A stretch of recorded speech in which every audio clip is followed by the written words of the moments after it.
Welcome everybody to a Marvel Legends review. Today we're going to be taking a look at the X-Men 97 Wave 3. We're going to take a look at the figures, at the packaging, at the articulation, and we'll do some measurements. Let's go ahead and dive into the review. Here is Marvel's Sunspot. I was relatively unfamiliar with this character until the most recent X-Men 97 series, and he is really cool. Super excited that we actually did get this figure in this wave. So as we take a look at this, you can obviously see you've got this cartoon version of him. You've got the X-Men up there in the corner, and then you got the figure with the different accessories that he's going to come with. As we turn this around to the back, you get a chance to see all of the other figures that do come in the series, which I showed just a minute ago. And then you have a bunch of other copy there on the back. If you were looking for the UPC on this, here is the UPC right there. We'll start by taking a look at the accessories. So Sunspot comes with two different sets of hands. He's got the fists that are attached to him, and then he has his hands open here as well. And then he has these two little fireball things. So I'll show you how these attach here in just a second, but they do only attach one way. This one you can see on the inside there, it actually has an indent in there for his fist. So this actually does attach to his hand. And then this other one, took me a little while to figure out how it actually worked, but he actually just holds this in his hand instead of actually having this attached or like he's going to be throwing it. I do really like the design of this figure as well. So very cool to be able to have him in his actual X-Men outfit instead of whatever else he's wearing in the series. And so you can see here with the hair sculpt, they did a really nice job of making his hair look like it's all tousled like he typically would have it in the series. And then again, also being able to get the belt on here and having the hands and the boots. I mean, the whole thing looks really good and very seamless looking as well. Obviously beyond the hip joint, for the most part, because his whole uniform here is all the same color, it helps to hide some of the actual joints in the elbows and all of that help to provide some of the articulation. So let's run through articulation on him. So starting with the head, so he actually has a hinge joint there on his neck, as well as he has a ball and socket joint there for his head. So you get all different types of head movement, spin his head all the way around if you wanted to. He's got a butterfly joint here on his shoulders. He does actually have some movement there in his shoulder as well. And then also at the bicep, he has a double elbow joint on both arms. So you can see that there. He does actually also have functionality in the wrist as well. So you can see the wrist turns and then it also swivels there as well. He has some movement at the diaphragm, which you can see there. And then he also has some movement there right on the top of where his pelvis would be. So you can get him to move around quite a bit. He's got the hip joint there. You can see that ball and socket joint. You can move him right at the top of the thigh, double knee joint. He's got some movement there at the ankle. His whole boot moves. He's got typical ankle swivel as well as the hinging there also. Just to measure him out, so this is a 6-inch scale, and you can see he actually is a little more than 6 inches. He's about 6 and almost 6.5 if I got him to be standing all the way straight up. So pretty good size there for Sunspot. So now we're going to go ahead and attach all of his accessories. So you can see the fist print inside of that. So his pinky there would be on the bottom where this flame is. So we'll go ahead and push his hand in there. And then we'll go ahead and trade out his hand. Pull that off of there. And then we can go ahead and put on this hand with his hand open like that. And then he essentially will hold this fireball here in his palm. And then you'll be able to wrap that little half moon thing around his hand so that he holds it like that. And so you can put him in all different types of poses. in order to be able to have him holding that fireball and kind of looking ominous, like he's getting ready to really beat somebody up.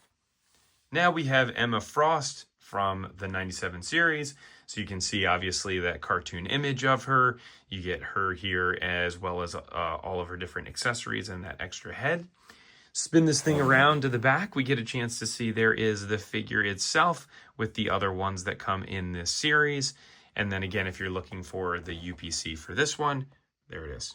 So the accessories that come with Emma Frost here are the extra head, and then she has two separate hands here. So she has the fists that are attached, and then she also has these two with her hands kind of splayed out like that. She also has the cape that's attached, so you can remove that. If you go ahead and pull the head off, you can go ahead and take the cape off and change out the heads, or not have her have a cape on. Now this is a really cool sculpt. So the only thing I know about Emma Frost is what I saw in the show, as well as that is played by January Jones in some of the old X-Men movies. But this figure is very cool. So she's got a hard plastic cape, and I appreciate that because, you know, the soft goods probably wouldn't look quite as good. It would just kind of fold up around her instead of being able to keep some type of shape. And then you can see here from the head sculpt looks really nice. You can see the hair actually looks really good. This is one where they don't actually have the fine strains of hair, which you typically will see with some of these other figures. And then you can see with her outfit, the rest of the outfit looks pretty good. I mean, she's got the boots on, you know, whatever the corset is, and then, you know, gloves on, obviously, as well. Now, as we take a look at the articulation, I'm going to go ahead and pop her head off because it's a little bit easier to do without the cape on. So you can see she's got a ball joint here for the head, so she can swivel the head all the way around.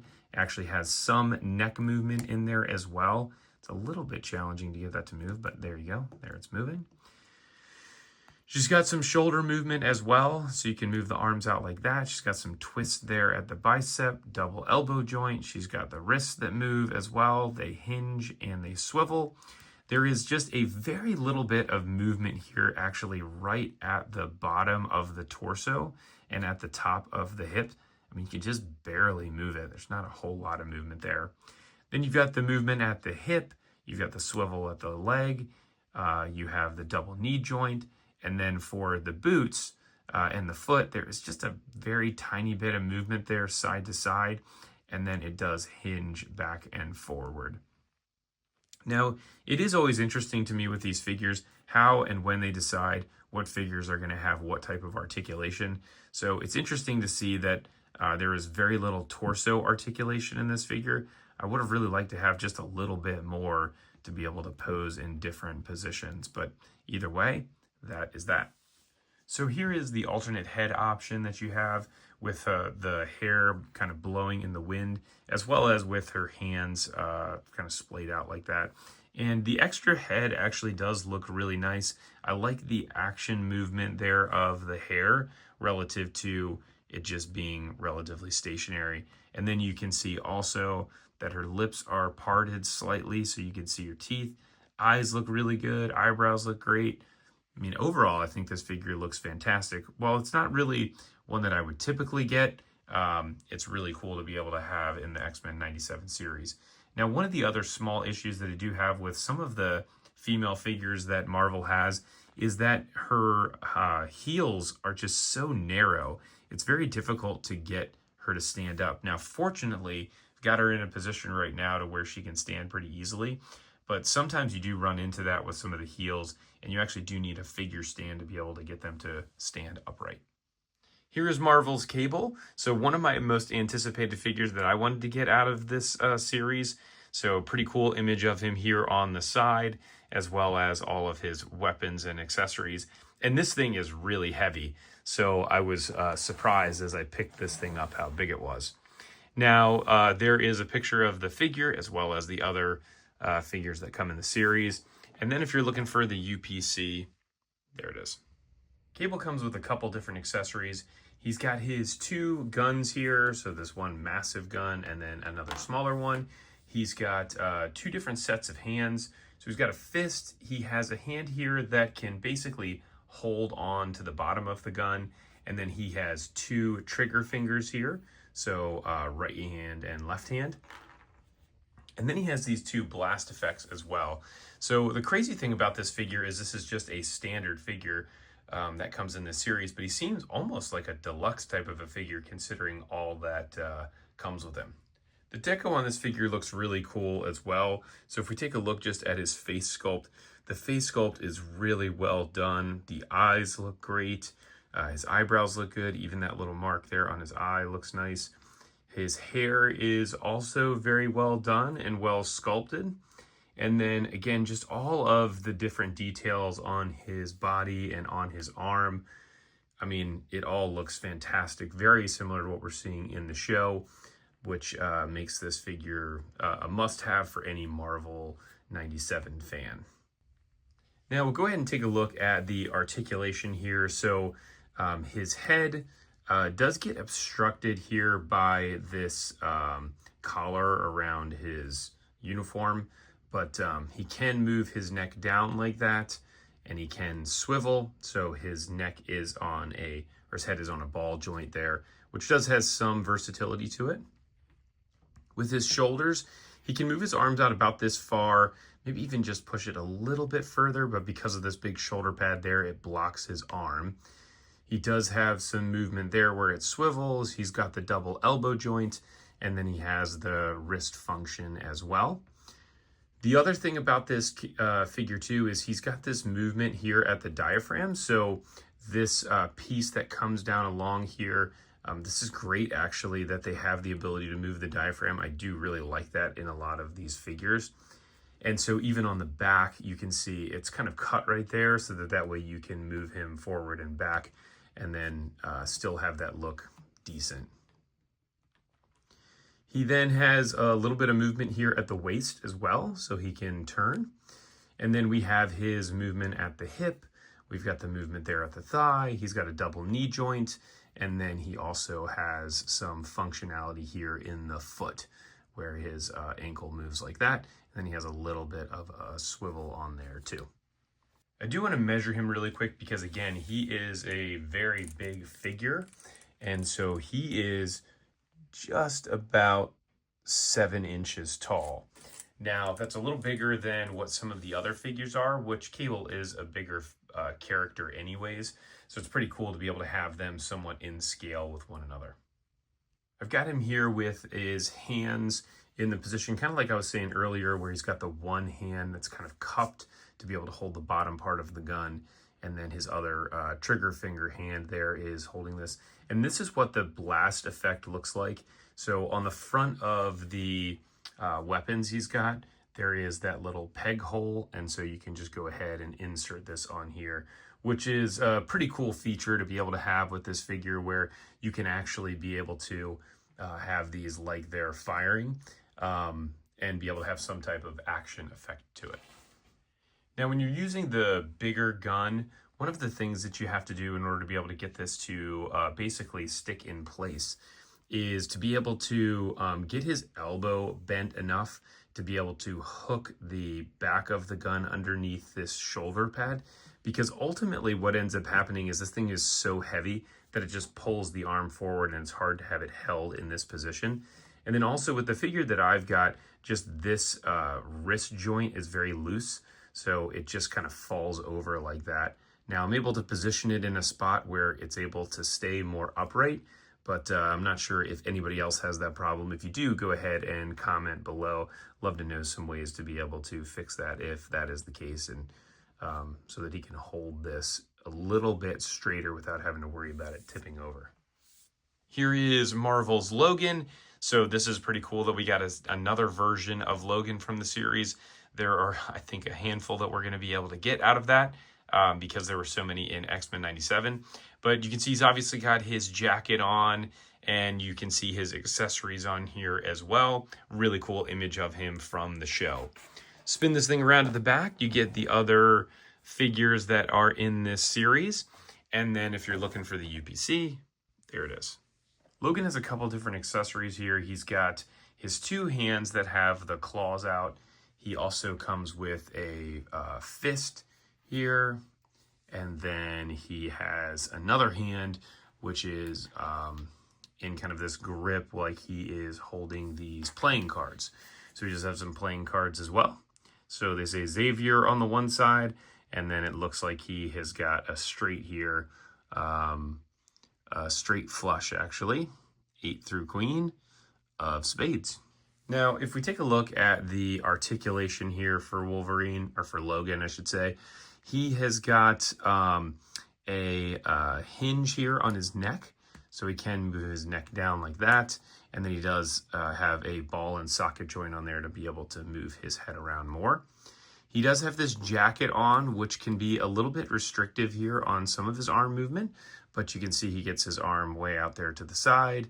He's got some swivel there at the top of the bicep. He's got a double elbow joint, and then he does have some hinge here on his wrist. He also has a diaphragm movement here, so we can move him all around. We can actually spin him at the waist also. And then he's got some leg movement also. So we can move his hips out. Doesn't go out that far. Then we've got a swivel there. He's got a double knee joint. And this is maybe the one thing that I don't like about this figure. This is the first one I've found like this that actually has these pegs here on the side of his pants. I mean, that just looks terrible, but either way. Then as we keep going, he's got some movement here in his feet, so he can move them back and forth, and then we can also swivel that as well. Now, taking a look at some of the different deco on him, and just the overall construction of the figure, the head sculpt looks really nice. It's actually got some stubble there on the chin. Love the scowl. The eyebrows look really good. The hair looks great as well, kind of how it comes back like that. Then if you're looking at his chest, you can see that actually that chest piece is a completely separate piece, which doesn't really look very good, because you can tell that it's coming up right there on the edge of the shirt. And then when you pull the jacket back, you know, the shirt sculpt looks okay, as well as just the design of the shirt. You know, it actually mimics the show very well, but just doesn't work as good, I would say, for me in the figure. Then also with his arms here too, just the sculpt of the arms with the jacket, I'm just not a huge fan of it. Love the belt buckle though, and then the texture of the jeans. The only problem with this, like I mentioned just a second ago with the articulation, is these peg joints. So that is a big bummer. I haven't seen any other figures yet that have had that in it, and I really appreciate the fact that we don't see that in his elbows. So not really sure why that happened in his legs like that, or why we have it that way. If you have any idea, please feel free to comment in the comments below. And then his boots are just a standard looking boot, nothing really crazy about it. And there is the back of his jacket. Also, we'll take a look at his height.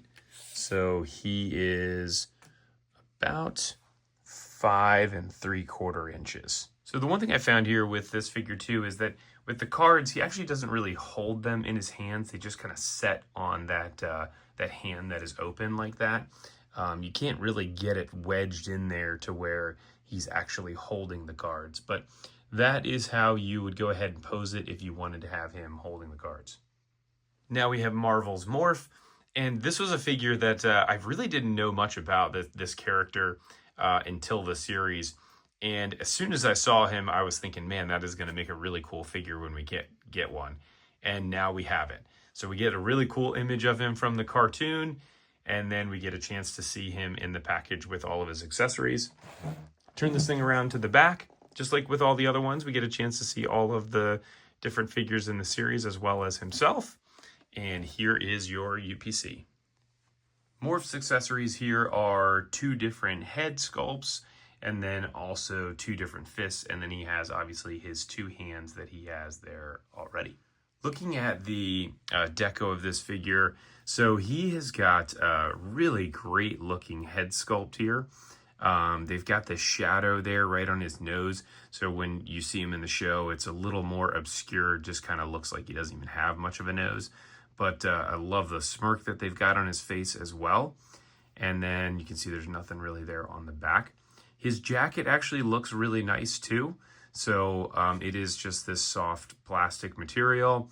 And then love the fact that he's actually in his X-Men uniform, because that does help to line up more with just the X-Men in general. And then that is basically it. So let's go ahead and change out his head. So there we go. The head is on all the way.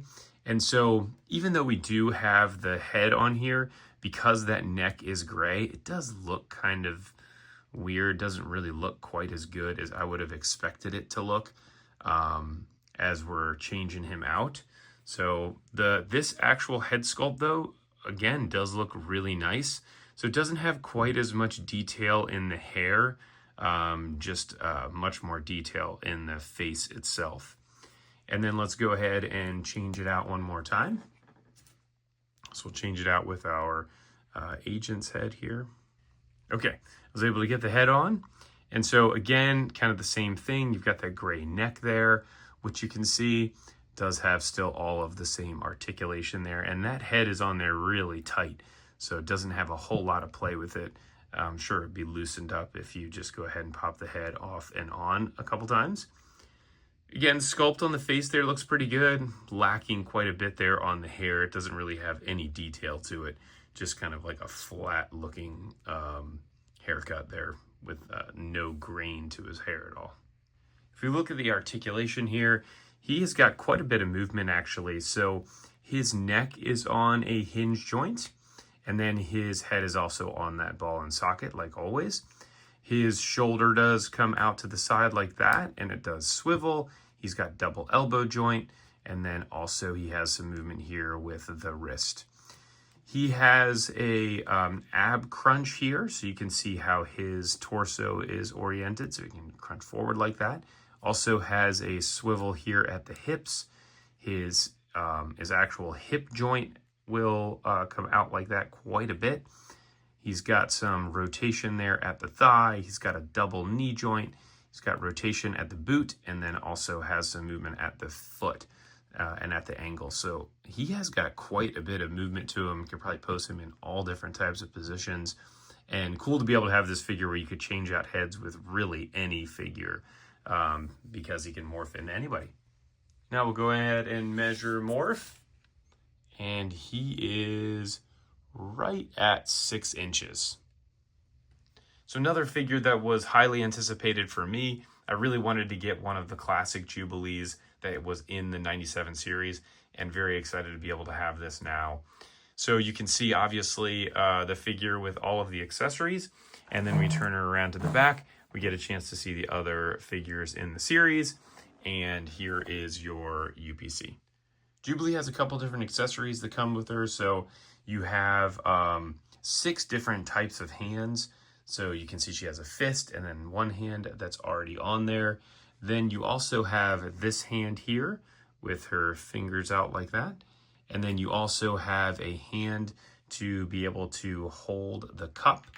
So now we have this cup here, which is pretty cool. It's actually got a little bendy straw on it, which is fun. And then you have her 2 firework cans. So these are all sculpted on there, which is very cool. So I do really like it when they do that, when they put these pieces on there. So that way you don't have to worry about trying to attach them to the actual hands. Taking a look at her articulation. So she has got some movement here at the neck, just the ball joint there on the neck. Doesn't look like there is a hinge on there to be able to move her neck very much. Her jacket actually can come off. So if you pull the arms out like that, you can pull the jacket all the way off. Not really a whole lot of reason to do that, just because it still looks like she has her jacket sleeves on when you do that. But if you wanted to, then her shoulder does move out like that.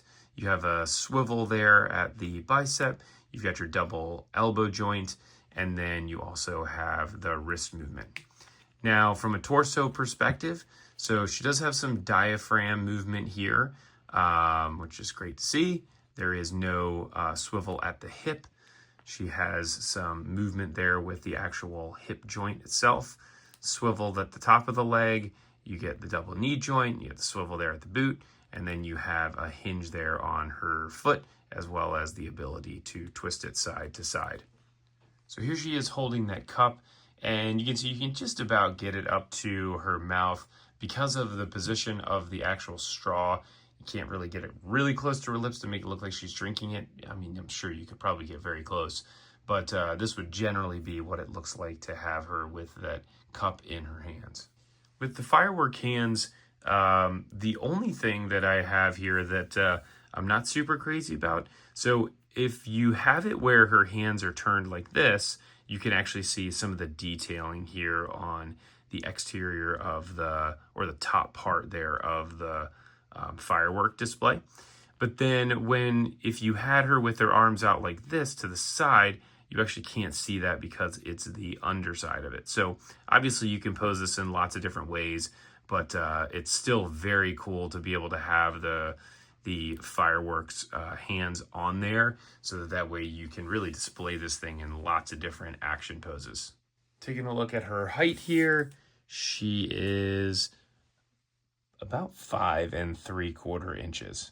Here are all your figures lined up out of the package. We get a chance to see all of the different size differences, as well as some different poses of all of the figures. This has been a whole lot of fun to go through and review this series of the Marvel Legends 1997 X-Men figures. If you like this, please go ahead and like and subscribe. Go to all of your major retailers as well as some online stores to be able to pick this whole series up, or cherry pick the individual figures that you like. Thanks everybody for tuning in. I look forward to catching everybody on the next review.